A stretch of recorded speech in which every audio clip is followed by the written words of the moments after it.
My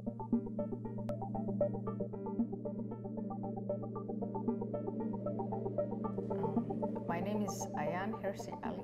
I am a fellow at the Hoover Institution at Stanford. I've written a couple of books, and I am an activist. I've set up the AHA Foundation, the Ayaan Hirsi Ali Foundation, to protect the rights of women. I was raised in a Muslim family, and growing up a girl, I understood my place, but I was fortunate enough to go to school, and at the age of 22, my father, who had been away from us, we lived in Kenya back then, he had been away from us for 10 years, 11 years, he came back, and he forced me into marriage. And in 1992, I was able to escape from that. I found an opportunity in Germany to take a train from Germany to the Netherlands. I asked for asylum, and I never looked back.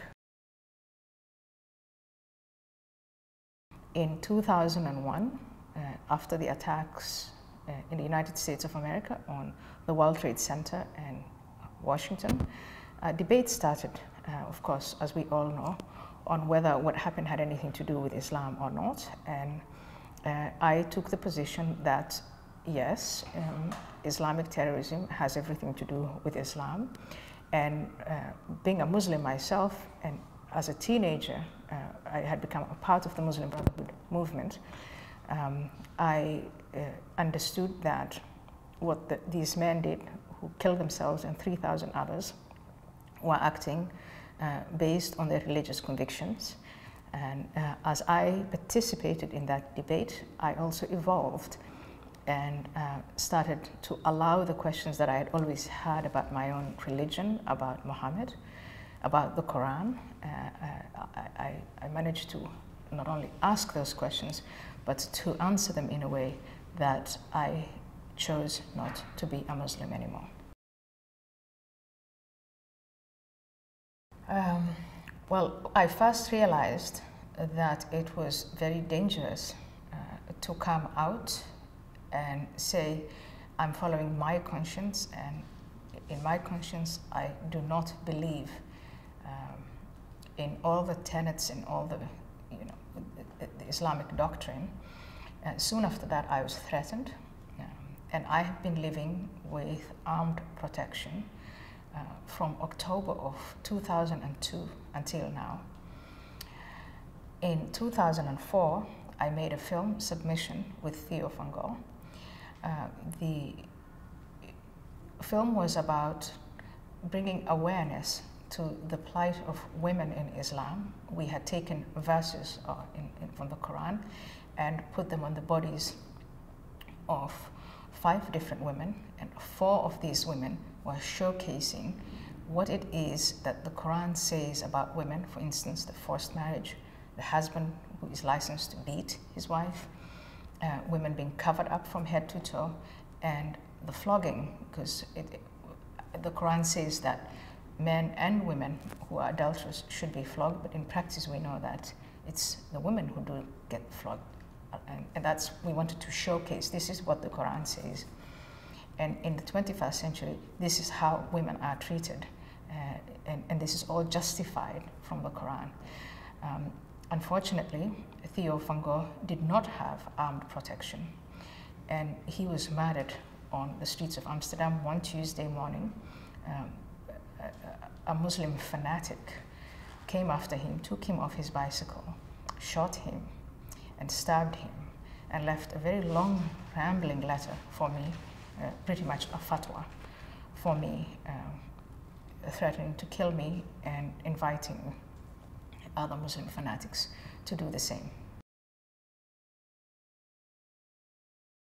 As time went by, after not only making submission, but after Theo van Gogh was killed, I got a lot of attention from the press here in the United States and in Europe, and I continued to participate in this debate on Islam, Muslims, and our national security.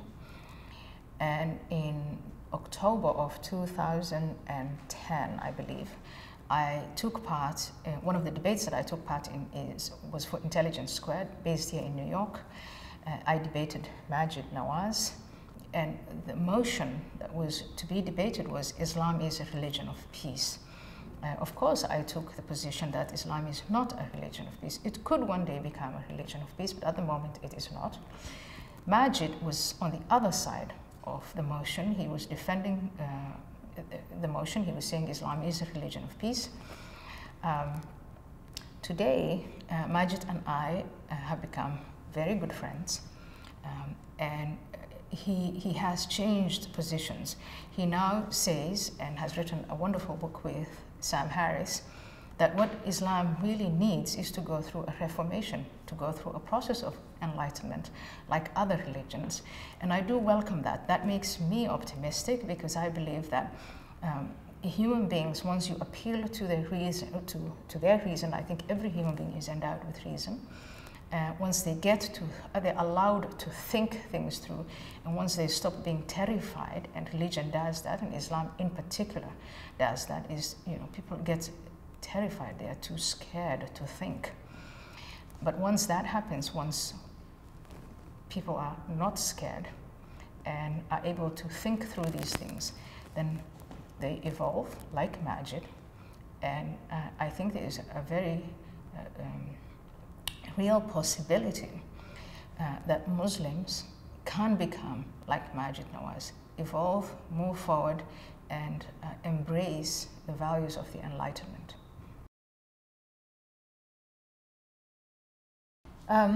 I think the point that Maajid was making that night in October was that if you look at the core scripture of Islam, that it is peaceful, and that he was making the point that I've had many Muslims make, that it is Muslims who are violent, but the creed itself is peaceful.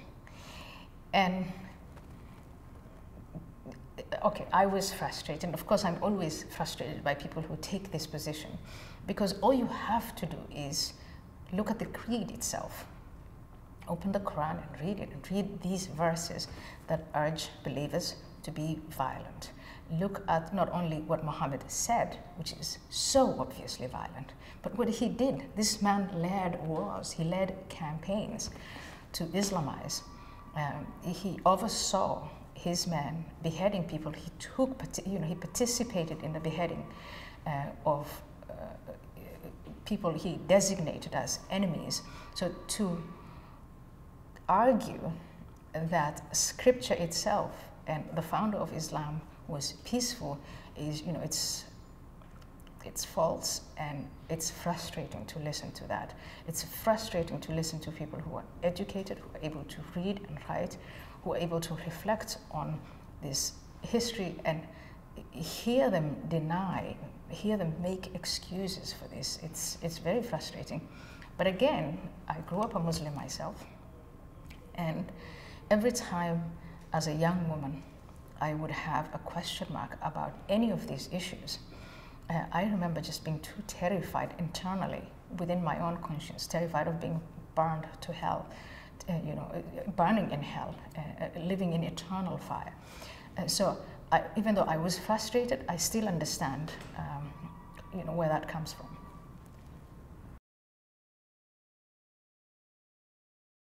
The line of reasoning that says if you acknowledge what is clearly in the Quran, the violence that is clearly mandated in the Quran, verse after verse, and the words and the deeds and the laws that Muhammad set out that are also clearly violent, that if you acknowledge all of that, you're empowering people like Bin Laden and Al-Qaeda, the Islamic State. You're basically surrendering this religion of Islam that belongs to, you have 1/5 of humanity subscribing to this religion.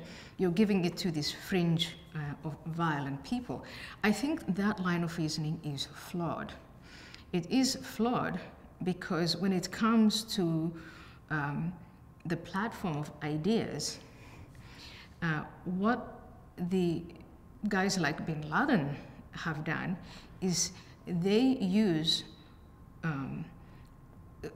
the ideas and the doctrine in Islam, and they say to be a good Muslim is to live consistently with what is in the Quran and what Muhammad told us to do.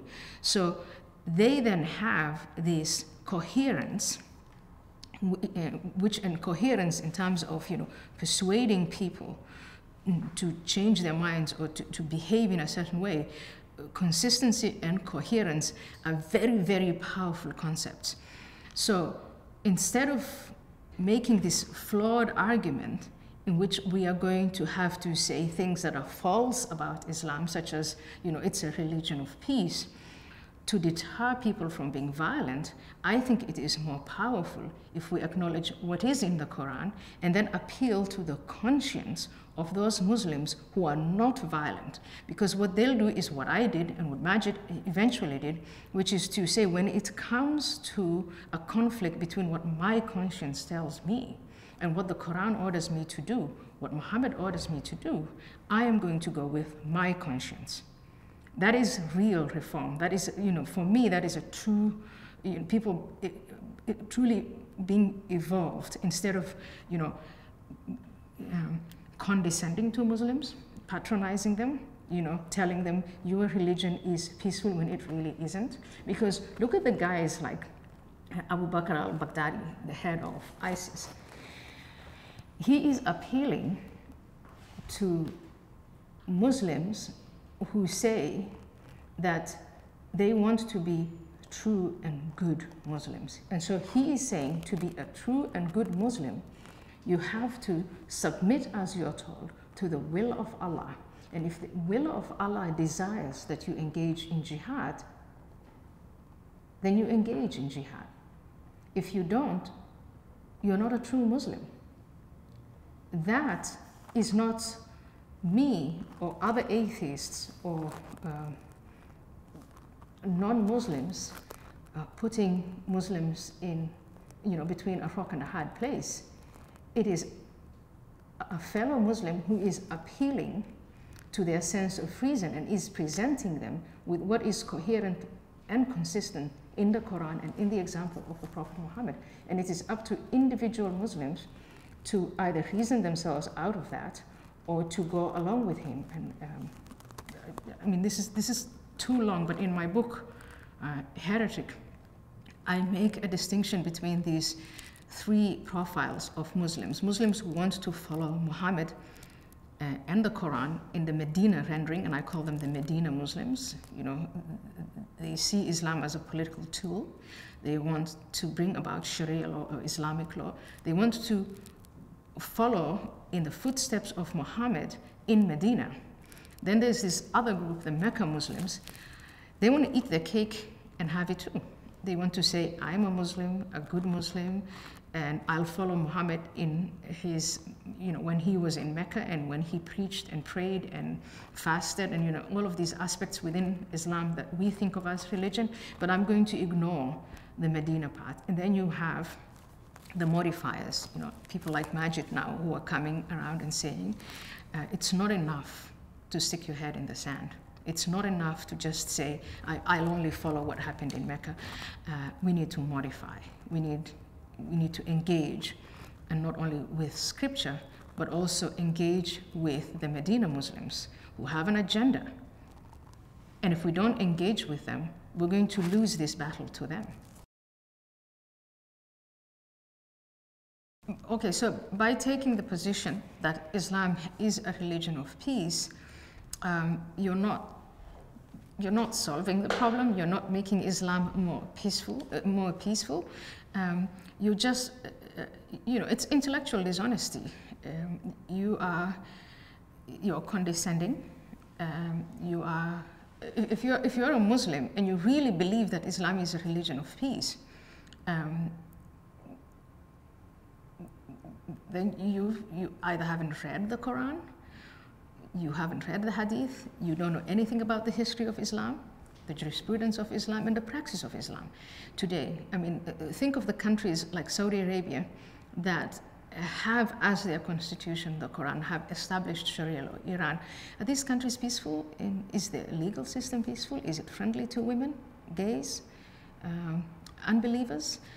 The answer is no. So the sitting there and saying Islam is a religion of peace is, you're either lying, you're intellectually dishonest, or you're too terrified to engage with Islam as it really is. I took the position and still take the position that Islam is not a religion of peace. In fact, it's only one aspect of Islam that is a religion. Islam is a political philosophy. It is a total idea of how human affairs should be run. And in that political doctrine, there's a lot of violence in it. So I'm taking the position Islam is not a religion of peace. Muslims could become peaceful people, again, if they go through this process of enlightenment, and if Muslims clearly and openly reject the parts in the Quran that mandate violence, and if they openly and clearly reject Muhammad's violent legacy and refuse to follow in his footsteps in that sense. Well, we went, as events like that, people who take part in the debates usually go to dinner, and we were invited to dinner by our hosts. And Sam Harris was there. Sam Harris is my friend, and I was delighted to see him. And during that dinner, our hosts said we could carry on with the discussion. And there was a conversation between Sam Harris and Majid. And Majid got very angry. In fact, in a way, I was a little bit, I would say, maybe, I thought maybe he would hit Sam, but thankfully he did not. He restrained himself. But the discussion continued, and Sam and Majid disagreed passionately.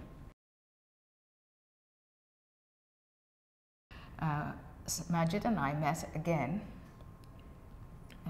this time in Richmond, and again sort of setting, it wasn't exactly a repeat of that debate. It wasn't, there was no motion that Islam is a religion of peace. There was an imam, Faisal Abdul Rauf. He's the guy who took the initiative to build a mosque on Ground Zero. And to cut a long story short, I was pleasantly surprised at this evolution that Majid went through. He wasn't, to my surprise, he wasn't defending the motion or saying Islam is a religion of peace. He was saying to me off stage and clearly on stage that what we need in Islam is a reformation, and I thought that was fantastic. And I contacted Sam after that. I was like, Sam, I can't believe it. Have you seen, because that debate was streamed, it was live streamed. And Sam saw the debate, and he started to engage in writing with Majid and he emailed each other over a period of time, and then ended up writing this wonderful book. So again, really, if you want to change minds, if you want to evolve, what one needs is a very honest, intellectually honest and open debate. And I'm glad to say now that Majid and Sam are friends, and Majid is now my friend, and not just someone that I debate with and disagree with. Yeah, I mean, the contact between Majid and Sam could have ended right there. They could have become, enemies, people who write bad things to one another and about one another. And Sam Harris has plenty of enemies out there. That didn't happen. Uh, Obviously, that particular evening ended and we all went our ways. But again, seeing one another 3 years after that, when I saw Majid, and you know, Majid and Sam then started communicating over email, and you know, writing this book together, and they continued the dialogue, and I think that that's a good thing. It could have been, I mean, I understand it could have been a failure of conversation, it could have been a failure of imagination. It happens all the time. It happens to me. There are a lot of people that I debate, disagree with, and then I feel like I don't ever want to talk to you again, I don't want to see you again. But I have to fight that within me, and I think Sam and Majid did a wonderful job in showing us all that it is not only possible, but it's incredibly important to carry on these conversations. So conversation is important. I think conversation is to civilized life what our respiratory system is to our bodies. And we can talk, we can have these incredibly difficult conversations, and the biographies of these two men show that. You know, Majid was trying to bring about the caliphate as a young adult and went to prison because he was trying to bring about the caliphate, and went to prison because he was probably prepared to use violence to get to that end. And secular, liberal, Jewish, I don't know, meditating, you said, on meditating somewhere, studying neuroscience, these two men come together and engage in open and honest conversation. It wasn't just a chit chat here and there. These men were really stating their positions as clearly as possible. Sam explains, if you read that book, he shows Majid why he believes that Islam is not a religion of peace. And Sam also makes his arguments as clearly and as honestly as he possibly can. And I think through that, it is through that sort of engagement that we can get, all of us can evolve to make the world a better place. It is not by hiding behind memes like Islamophobia. It is not by cutting off conversation, by calling your opponent a bigot, accusing them of hatred, accusing them of phobias and other crazy conditions. That's not the way. We are not going to have a more peaceful world, and we're definitely not going to fight Islamic extremists by stopping the conversation on Islam.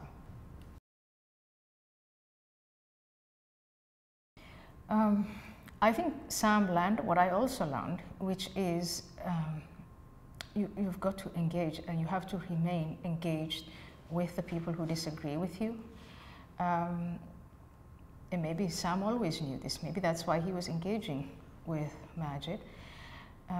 I also think we all learned that little booklet that they wrote together is, in a way, it opens one to the psychology of growing up a Muslim. It is not enough to say, I mean, I could easily do that. We could all easily just say, oh, these people are just not going to ever change. But it gives you a window into this psychology, how these ideas in our heads about our faith or about not having a faith, how these ideas are so embedded and so deep-seated. And it's not just, you can't just wave it off, you know. Again, I have been very naive myself, thinking, oh, but you know, if you see the facts and they're plain and they're consistent, people should just walk away from Islam. And it's just not as easy as that. And I think it's plain for Sam, in Majid's case, that he doesn't want to give up 1,500 years of tradition. You know, his psychological and emotional relationship with his family and his community, and that it's not just a matter of arriving at a conclusion. It's religion is just so much bigger and more deep-seated than that. I came to the West in 1992. I was only 22 years old, and I didn't start conversations about the emancipation of women and the reformation or, you know, the enlightenment of Islam. I didn't engage in that sort of conversation.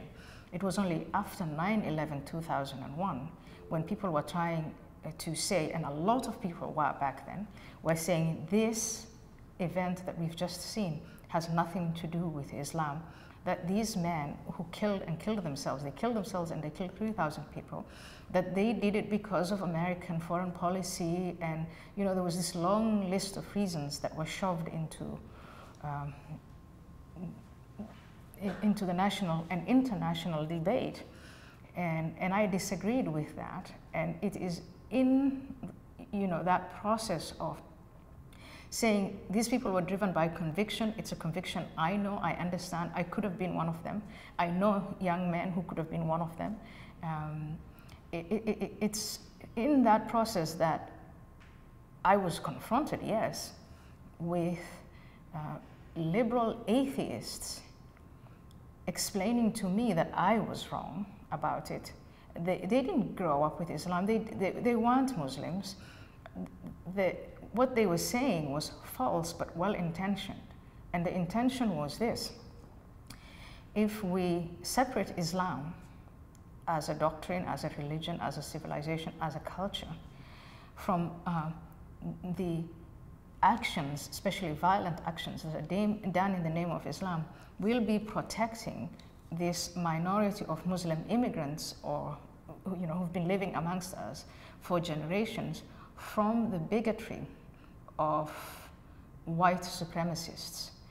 So basically what people are saying is this: some of these liberals who oppose me are saying it's the same argument as the argument that Islam is a religion of peace, that is also false. But it's, and again, I keep saying this is condescension. You don't protect Muslims from the bigotry of white supremacists by spewing these falsehoods that Islam is a religion of peace, and by separating conviction and action.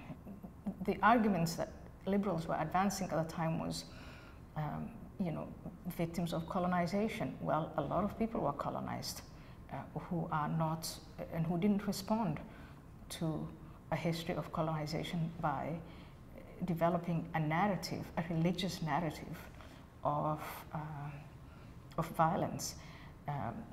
I always point to, and I think it's a very, very good example. 6 million Jews were killed in Germany during the Second World War, and the survivors did not take their religious book and develop a narrative of death. They could have, they didn't. I lived in Africa, I lived in Kenya, and many of those countries were colonized. South Africa was colonized until the 1980s, and no narrative of death and destruction and nihilism has emerged out of that. People fought, people campaigned for independence, people campaigned for freedom, people here were subjected to slavery, and people campaigned for freedom and liberation. But this narrative of death and nihilism and violence, I'm sorry, it is true, it is at the core of Islam. And it doesn't help. Liberals are not helping us by stopping this conversation. The urgency for honest conversation, I think for people to really understand what I'm getting at, when jihad or violence is committed in the name of Islam, we rush to condemn it, and our governments rush to go after those who are violent and stop them. What we don't do, and here's where the conversation really matters, we don't engage with da'wah. In Islam, da'wah it's the missionary work. It's the process of Islamization. It's the process, this whole process, non-violent, of persuading people, especially young people, and awakening them to what Islam is and how they ought to be as puritanical as possible. That process, da'wah, is a process of persuasion. People are given books, pamphlets, they watch YouTube films, or rather the internet is used to disseminate these ideas. And if we don't engage and don't develop a counter da'wah, we will forever be pursuing the violent bits. And the number of people who become, we use this term now, radicalized, but who radicalize through da'wah expands and expands and expands. And we are seeing this. Since 9/11, 2001, the number of people who through da'wah, through this process of persuasion, have become radical Islamic extremists is so much larger. There was no Donald Trump in 2001. Theo van Gogh was killed. There was no Islamic State in 2001. I mean, that was all part of Al-Qaeda. But we are now seeing that this process of da'wah is expanding throughout the world, unchecked. There's no counter da'wah. We're not engaging with the people who are spreading this. We're only going after the jihad aspect of it. And it shouldn't surprise us then that what we were describing as a fringe 15 years ago is no longer a fringe. If there are 1.5 billion Muslims today in the world, we're seeing in some countries large percentages like 80% or 90%, in some places 60% of those Muslims who are saying that they would like Sharia to be the law of the land. That to kill a woman who commits adultery is justified. That apostates like me, people who are no longer Muslim or do not wish to be Muslim, should be killed. I mean, we are seeing this. We are seeing people who are saying gays should be killed, but we're seeing large percentages. So it is not just a fringe now who, at least in terms of attitude, believe in the forced establishment of Sharia or Islamic law. And that's extremely dangerous, and that's because we're not engaging, we're not having this honest conversation the way Majid and Sam had an honest conversation. Yeah, so my frustration with the left is and has been that honest conversation is the best way to get more and more Muslims to think about and reflect and review and then revise Islam.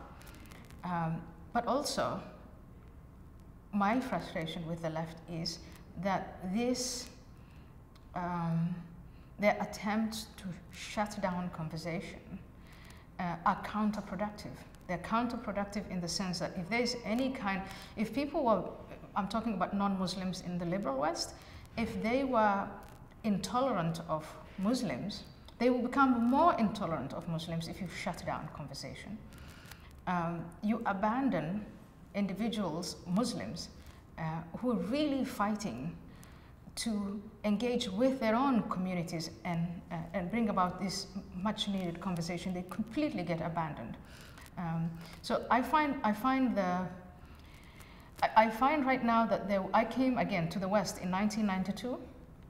There was more tolerance of Muslims back then than there are now. There is, and I think it is fully 100% justified for people in the West, non-Muslim societies, to be wary of Islam. It's 100% justified. But in being wary of Islam, that doesn't mean a wholesale rejection of Muslims. But it will become a wholesale rejection of Muslims if we shut down conversation. So let's take the example. I would say, I hope it doesn't happen, but it has happened several times and it is going to happen again, but that there's a mass shooting and it's perpetrated by a man or men shouting Allahu Akbar. And it's apparent that the perpetrator is motivated by his conviction, his belief in Islam. And then President-elect Donald Trump gets up and says, this is a religion of peace. It has nothing to do with Islam. The perpetrator is insane or mentally disturbed or some other excuse. For the voter sitting in Ohio or in Tennessee or in New York, the first thing that goes in your head is the president-elect is just not telling the truth. He is lying to us. And worse than that, voters then don't only lose faith in the men and women they elected to office, they lose faith in the institutions of government. And I know that people on the left are driven by good intentions to say it's a religion of peace and to try and separate the religion from the terrorist act and from the actor. But it doesn't help protect innocent Muslims from bigotry or anything else, because it in fact makes people think, people become more and more suspicious of Muslims. It's counterproductive, however you put it. So when President Obama is confronted with the beheading of journalists and aid workers, and he goes on an international platform, the United Nations, and says, this has nothing to do with Islam, the effect of that is not that Muslims feel more protected. The effect of that is that people not only distrust him and distrust the United States government, but that they become more anti-Muslim. I think it would be much better if liberals especially, but if everybody just had an honest and open recognition of the fact that Islam is not a religion of peace, and that it's extremely important then to talk about Muslims and the diversity among Muslims. There are Muslims who take their faith to mean and take it literally and commit violent acts. And it's completely justified to be afraid of those Muslims. On the other hand, there are millions and millions of Muslims who do not use their faith or use their faith as a means of violence. And it's extremely important to protect them. But even more importantly, if we want to deal with the violent minority, we have to engage the peaceful Muslim majority in an honest conversation about the basic tenets of Islam. You know, where do we go from here?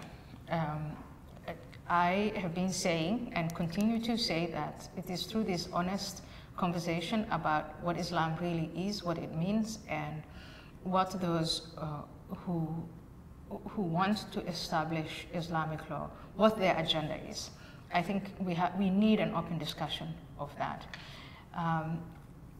We obviously need, and it has become more urgent, is we need to protect ourselves from Islam and Islamic doctrine. To do that, Majid and Sam have set the example. It is to engage in this open, honest conversation, but even to go one step ahead, one step more than that, which is to offer an alternative. It's not, it's never good to take something away from people, and people don't like giving things up. People will not give up Islam and everything. We've just discussed the whole psychology of what it is to belong to a group, to a civilization, to a culture. You don't give that up easily. But we do need to offer, as we engage with Muslims, alternatives, the fruits of the Enlightenment. That is what made the West peaceful and prosperous. And I think we shouldn't only just engage in the sense that we say, okay, here's what Islam says and here's why it doesn't work, but that there's something better. superior to that, and also be honest about that. And I think that man-made laws, secular law, the Constitution, let me put it as plainly as I possibly can. The Constitution of the United States of America is superior to the Constitution of the Quran. It's very important that Americans, especially American leaders, defend that proposition. It is no longer, we are no longer at a place where we're saying, oh, Islam is a religion of peace, Islam is not a religion of peace, and defending or opposing that motion. I want us now to defend the motion that the American Constitution is superior to the Quran as a constitution. And then explain it, show the plain facts. And you'll be amazed at how many Muslims will change their minds.